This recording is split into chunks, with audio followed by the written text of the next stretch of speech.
Berikutnya untuk corporate secretary juga melakukan CSR.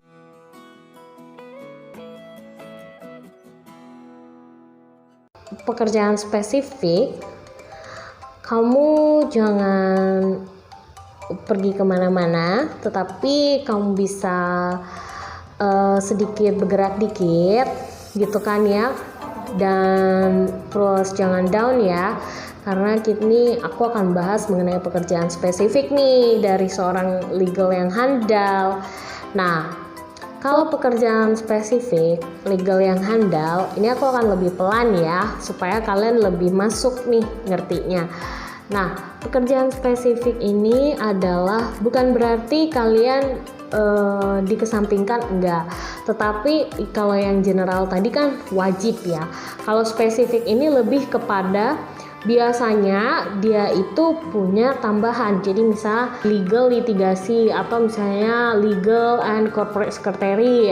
Contohnya seperti itu. Jadi di dalam itu ada combining dengan yang lain atau ada unsur spesifiknya, karena litigasi itu masuk spesifik sebenarnya ya. Nah, yang pertama adalah kalian membuat laporan dari instansi terkait gitu.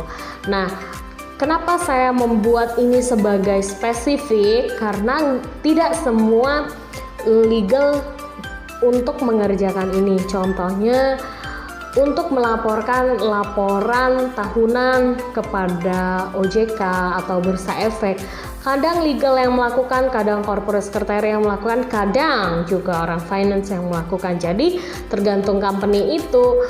Nah, hal ini balik lagi apakah membutuhkan atau tidak. Jadi apabila memang perusahaan kalian membutuhkan, kalian harus kuasain. Nah, kedua adalah aturan hukum khusus. Aturan hukum khusus apa sih?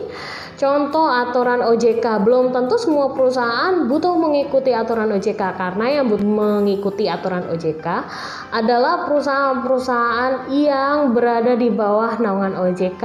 Misalnya contohnya adalah perusahaan pembiayaan, perusahaan perbankan, atau misalkan mereka perusahaan terbuka. Nah, itu adalah perusahaan-perusahaan yang mereka juga mengadop aturan hukum khusus, tetapi tidak semua harus menggunakan hal ini gitu loh. Jadi ini termasuk spesifik ya, dipelajari apabila dibutuhkan.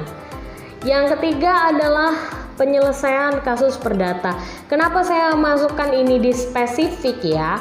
Karena ini termasuk ranah litigasi atau ranah khusus dari bagian legal sendiri gitu, jabatan legal ini. Nah, untuk penyelesaian kasus perdata sebenarnya kalian secara general sih bisa lihat di Google caranya ya, ataupun kita juga di kuliah juga udah belajar. Tetapi kalau untuk mahirnya memang ini juga by timing juga. Kita harus berkali-kali dan kita harus terus mengikuti, baru kita bisa mahir dan handal dalam penyelesaian kasus perdata. Lanjutnya juga penyelesaian kasus pidana demikian.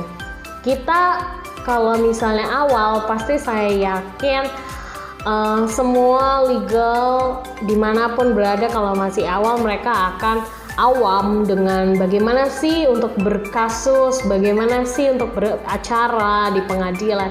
Nah, untuk hal ini perlu kalian ketahui, semuanya secara general ada di Google ataupun ada di kita pelajari waktu kita masih kuliah. Tetapi secara khusus dan handalnya dalam menyampaikan berkas ataupun dalam merapikan berkas ataupun dalam mensummary berkas, itu semua ada pada lapangan ya.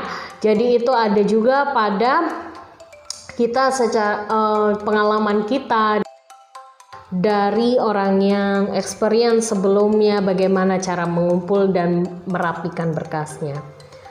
Lanjutnya adalah nomor surat dan filing ya. Jadi kalau ini sebenarnya ini hal yang wajib juga sih, kalau nomor surat dan filing. Cuma kenapa saya masukin spesifik? Karena ada juga perusahaan yang mereka tuh one system. Jadi maksudnya terkoordinasi hanya di satu pintu untuk orang yang akan memberikan nomor surat ataupun filing dokumen. Nah, ada satu lagi namanya corporate secretary nih. Nah, corporate secretary termasuk pekerjaan spesifik karena ada juga legal yang masuk di corporate secretary. Kenapa masuk lagi RUPS? Karena RUPS versi TBK ini agak beda ya sahabat-sahabatku. Makanya kenapa kalau di corporate secretary ini kamu harus belajar lagi. Di situ lebih ketat dan kalian nggak boleh salah terhadap waktunya. Kenapa begitu kita nggak boleh salah? Karena kita berurusan dengan yang namanya pemegang saham masyarakat. Nah, di mana pemegang saham masyarakat ini adalah pemegang saham secara umum. Nah, di mana kita juga harus bisa menyediakan data-data yang akurat untuk mereka. Sehingga RUPS untuk versi TBK ini lebih berbeda. Yang kedua adalah pelaporan ke OJK dan Bursa Efek Indonesia. Corporate Secretary harus melaporkan ke OJK dan Bursa Efek Indonesia tentang semua hal-hal yang berhubungan dengan yang menyangkut tentang pemegang saham ya. Kenapa? Karena ya tadi yang saya bilang, karena dia customernya atau end usernya adalah pemegang saham masyarakat gitu. Jadi secara individual memang itu adalah masyarakat. Sehingga diawasi oleh OJK dan Bursa Efek juga.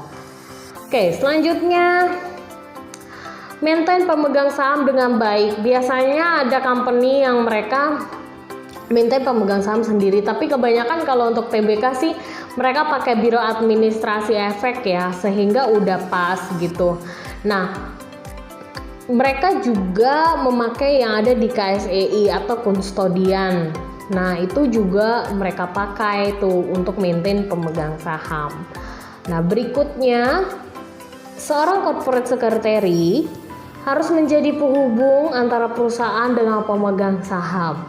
Nah, di sini lebih spesifik lagi ya. Kita tidak hanya menjadi seorang legal atau seorang hukum secara individual, secara aturan, tetapi kita harus menjadi penghubung antara perusahaan dengan pemegang saham, di mana sebagai wakil dari perusahaan atau sebagai orang yang ditunjuk di sini, kita harus bisa menjadi brand ya, brand dari company itu, atau maksud saya adalah simbol yang baik dari company itu, sehingga kalau misalnya pemegang saham kita bertanya sesuatu, dia merasa bahwa kita adalah orang yang informatif.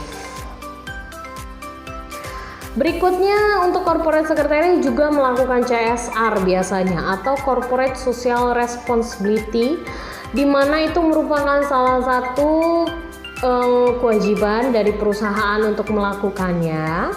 Kita melakukan kegiatan sosial untuk sesama dan itu biasanya dilekatkan pada laporan tahunan. Selanjutnya, seorang legal staff yang handal harus memahami